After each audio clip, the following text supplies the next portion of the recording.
আসসালামু আলাইকুম রহমতুল্লাহ। পাক নির্বাচনী পরীক্ষা 2026 দাখিল দশম শ্রেণী তোমাদের হাদিস শরীফ যাদের পরীক্ষা অনুষ্ঠিত হবে, তো হাদিস শরীফের প্রশ্ন এবং উত্তর একই সাথে দিয়ে দিব, আর এটা কোন প্রকাশনী সেটা বলে দিব, ঠিক আছে?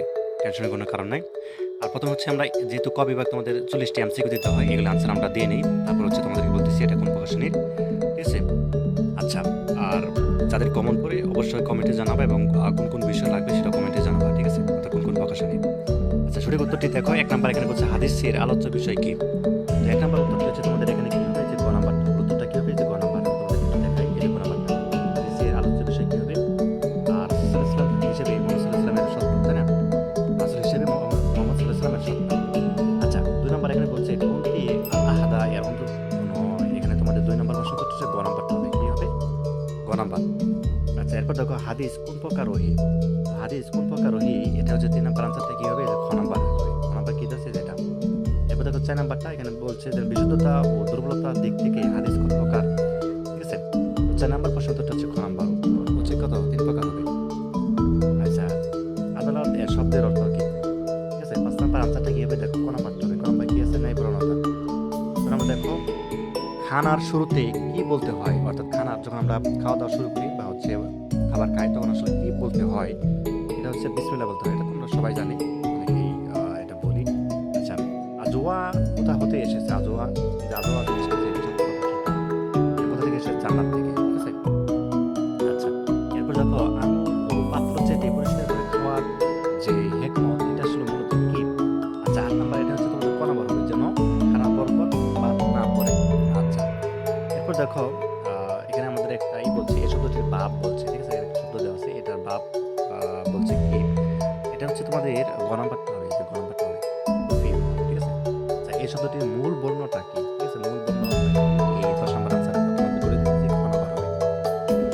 আচ্ছা, এরপর দেখো সাদাকা কোন শ্রেণীর ইবাদত? সাদাকা যখন আমরা করা হয়, এই সাদাকা জিনিসটা আসলে কোন শ্রেণীর ইবাদত সেটা আমাদেরকে বলছে। 11 নাম্বার প্রশ্নটা কি হবে, দেখো খ নাম্বার হবে, কি হবে? খ নাম্বার।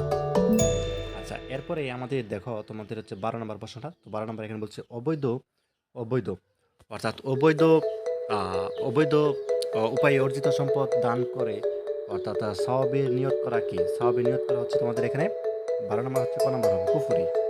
আর 13 নম্বর দেখো হযরত আব্দুল্লাহ ইবনে সালাম রাদিয়াল্লাহু ইন্তেকাল করেন হিজরি কত সালে? এখানে 13 নম্বর আনসারটা কি হবে, দেখো ক নাম্বারটা হবে 44, ঠিক আছে? অর্থাৎ 44 হিজরিতে ইন্তেকাল করেন। আচ্ছা, এখানে আমাদেরকে বলছে দেখো 14 নাম্বারটা, এখানে বলছে যে পিতামাতার ভরণ-পোষণের ব্যবস্থা করা সন্তানের জন্য কি? ঠিক আছে? 14 নম্বর হচ্ছে ক নম্বর হবে ফরজ। ঠিক আছে? আর বর্তমানে দোজখের আগুন কি রং ধারণ করেছে? বর্তমানে দোজখের রং কি ধারণ করেছে? খ নম্বর হবে কালো। আচ্ছা, দোজখের মধ্যে তার দিকে আকর্ষণকারী লোভনীয় কি আছে? ঠিক আছে? এখানে দেখো 16 নম্বর আনসারটা, এটা হচ্ছে ক নম্বর হবে, দেখো। উপবৃত্তি চরিতার্থ করা। এখানে দেখো 17 নম্বর এখানে বলতে এটার বাহাস কি? তো এখানে তোমাদের বাহাসটা কি হবে, দেখো 17 নম্বর আনসারটা বলে দিতেছি, সেটা হচ্ছে ক নাম্বার হবে। 18 নাম্বারটা বলে দিতেছি, সেটা হচ্ছে খ নাম্বার হবে। জান্নাতের কতটি স্তর আছে? জান্নাতের হচ্ছে তোমাদের স্তর আছে হচ্ছে, অর্থাৎ জান্নাতের না, এটা হচ্ছে তোমাদের এই যে 100টি হবে, ঠিক আছে? 61। আচ্ছা, এরপরে তুমি হচ্ছে দেখো, এরপরে হচ্ছে তুমি দেখো 30 নাম্বারটা, যে হালাল রিজিক উপার্জনের হুকুম কি? হালাল রিজিক উপার্জনের হুকুম হচ্ছে ক নাম্বার, অর্থাৎ ফরজ। এরপর দেখো 24 নাম্বার, এখানে একটা দেওয়া আছে, আয়াত দেওয়া আছে। আয়াতটি কোন সূরা? এখানে আমাদের বলছে আলহামদুলিল্লাহ আহমদি রাব্বি। তো এখানে আমাদের বলছে যে এই আয়াতটা আসলে কোন সূরা? এটা হচ্ছে খ নাম্বার হবে, সূরা বাকারা। আচ্ছা, 25 নাম্বারটা দেখো, 25 নাম্বার আমাদের আনসারটা কি হবে? গ নাম্বার 7টি হবে। এরকম যে কোরআন কয়টি দিক নিয়ে আলোচনা করা হয়েছে? এটা 7টি। 26 নম্বর দেখো মুহকামায়াতের উপর কি করতে হবে? মুহকামায়াতের উপর 26 নম্বর আনসারটা হচ্ছে খ নম্বর হবে, আমল করতে হবে, ঠিক আছে? তো এরপরে হচ্ছে দেখো তুমি হচ্ছে 27 নম্বরটা দেখো। 27 নম্বর এখানে আমাদেরকে বলছে, আমি তোমাদেরকে দেখাই। 27 নম্বর এখানে বলছে নারীদের সঙ্গে কারা বেহেশতে বেহেশতে যাবে? নারীদের সঙ্গে, সরি, এখানে দুঃখিত, নবীদের সঙ্গে কারা বেহেশতে যাবে? এখানে নবীদের সঙ্গে বেহেশতে যাবে হচ্ছে সৎ ও আমানতদার ব্যবসায়ীগণ। আচ্ছা, দেখো উম্মতে মুহাম্মাদের মধ্যে সর্বশ্রেষ্ঠ কারা? উম্মতে মুহাম্মাদের মধ্যে সর্বশ্রেষ্ঠ হচ্ছে তোমাদের এখানে কি হবে, দেখো খ নাম্বার সাহাবীগণ। আচ্ছা, শেষ জামানার মুমিনের জন্য মৃত্যু সিও হবে কেন? ঠিক আছে? এটা হচ্ছে খ নাম্বার, অর্থাৎ ফিতনায় পড়ার আশঙ্কায়। আচ্ছা, এখানে দেখো 30 নাম্বার প্রশ্নটা। তো 30 নাম্বার এখানে এটা শব্দটা বাপ বলছে, এটা দেখো গ নাম্বার হবে শেষেরটা, তাফালুন। এবং কাদের সমালোচনা করা বৈধ নয়। তো কাদের সমালোচনা করাটা বৈধ নয়, এটা হচ্ছে দেখো গ নাম্বারটা হবে যে সাহাবায়ে কেরাম, ঠিক আছে। এরপর দেখো তুমি হচ্ছে কত নাম্বার দেখবা, এরপরে হচ্ছে তুমি দেখবা 32 নাম্বারটা। 32 নাম্বার এখানে আমাদেরকে যেটি বলছে দেখো এখানে খেয়াল করো, মদ্যপানের হুকুম কি? মদ্যপানের হুকুম হচ্ছে তোমাদের এখানে দেখো ক নাম্বারটা হবে হারাম। এরপর দেখো কবিরা গুনাহ কিভাবে করলে ঈমান চলে যাবে। 33 নাম্বার আনসারটা বলে দিয়েছি, সেটা হচ্ছে তোমাদের দেখো এখানে ক নাম্বারটা হবে বৈধ জ্ঞানে করলে। এর বলছে এই শব্দটার অর্থ কি? তো 34 নাম্বার আনসার হচ্ছে ক নাম্বার অর্থাৎ জুয়া। এরপর দেখো 35 নাম্বার। তো 35 নাম্বার যেটা আমাদের বলছে যে দেখো কোনো অপরাধের শাস্তি আল্লাহ তাআলা দুনিয়াতে মৃত্যুর পূর্বে প্রদান করবেন, ঠিক আছে। এটা হচ্ছে তোমাদের দেখো ক নাম্বার পিতামাতার অবাধ্যতা, অর্থাৎ কোনো অপরাধের শাস্তি আল্লাহ তাআলা দুনিয়াতে মৃত্যুর পূর্বে প্রদান করবেন, এটা হচ্ছে পিতামাতার অবাধ্যতা।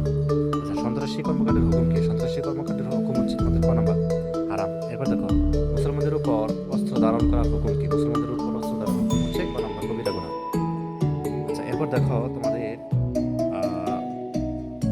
38 নাম্বার সন্ত্রাসী গোষ্ঠী কোনটি? সন্ত্রাসী গোষ্ঠী হচ্ছে তোমাদের খ নাম্বার, যারা অন্যায়ভাবে হত্যা ও অগ্নিকাণ্ড ঘটায়।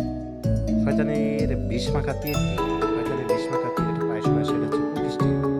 আচ্ছা, অশ্লীলতা কামায়, অর্থাৎ এখানে তোমাদের 40 নাম্বার হচ্ছে ক নাম্বার মর্যাদা। অশ্লীলতা কিন্তু মর্যাদা কমায়। আচ্ছা, এটা গেল তোমাদের হচ্ছে এমসিকিউ। এরপর হচ্ছে তোমাদের ভাগে ভাগে হাদিস লিখতে হবে, বাংলা অনুবাদ করতে হবে, ঠিক আছে। একটা হাদিস দেওয়া থাকে, যেমন এখানে তোমাদের সরি, তো দেখো প্রথমে যে হাদিসটা দেওয়া আছে, এই হাদিসটি তুমি হচ্ছে যে অনুবাদ শিখো এবং এই হাদিসে তোমাদের যে খ নম্বর উত্তর দাও। যেমন এখানে তোমাদের যে একটা দেওয়া আছে, এখানে মর্মার্থ লিখতে হবে আর তাহকিক করতে হবে অবশ্যই, ঠিক আছে। তারপর দেখো 3 নং তোমাদের বাংলা অনুবাদ, অর্থাৎ হাদিসে এখানে অনুবাদ করতে হবে। এখানে অনুবাদ করতে পারলে 5 নাম্বার। এরপরে দেখো আলিফ নাম্বার, এখানে সাদকা কাকে বলে এর ফজিলত বর্ণনা করা 3 নাম্বার, এবং তাহকিক করতে হবে যে কোনো 2টা, 4টা দেওয়া থাকে 2টা করতে হবে। এরপর তো 4 নং এখানে তোমাদের যে হাদিসটা আছে এটা পড়তে হবে। এটা করার পর বাংলা অনুবাদ করার পর তোমাকে হচ্ছে কী করতে হবে, আলিফ নাম্বার উত্তর দিতে হবে, অর্থাৎ জান্নাতে জাহান্নামী বাসীদের প্রতিপন্ন অর্থাৎ নিয়ামতের বর্ণনা দাও, তাহাকিক করো যে কোনো 2টা, ঠিক আছে। এরপর দেখো 5 নং এখানে বাংলা অনুবাদ করতে হবে এবং প্রশ্ন করছে আমাদের এই হাদিসের ব্যাখ্যা করো এবং হচ্ছে তাহাকিক করো যে কোনো 2টা। এরপর 6 নং এখানেও বাংলা অনুবাদ করতে হবে, দেখো, ঠিক আছে। এখানে বাংলা অনুবাদ করার পর তোমাকে এখানে দেখো আলিফ নাম্বার এখানে হাদিস কী করতে হবে, 6 নং দেখো হাদিসের মর্মার্থ লেখো এবং তাহকিক করো, ঠিক আছে। এইগুলাই মোটামুটি এই ছিল আর কি। আমাদের বলে দিই এটা আসলে কোন প্রকাশন, সেটা হচ্ছে যে আল ফাতা, ঠিক আছে, আল ফাতা। তো সাথে লেকচার এইটুকু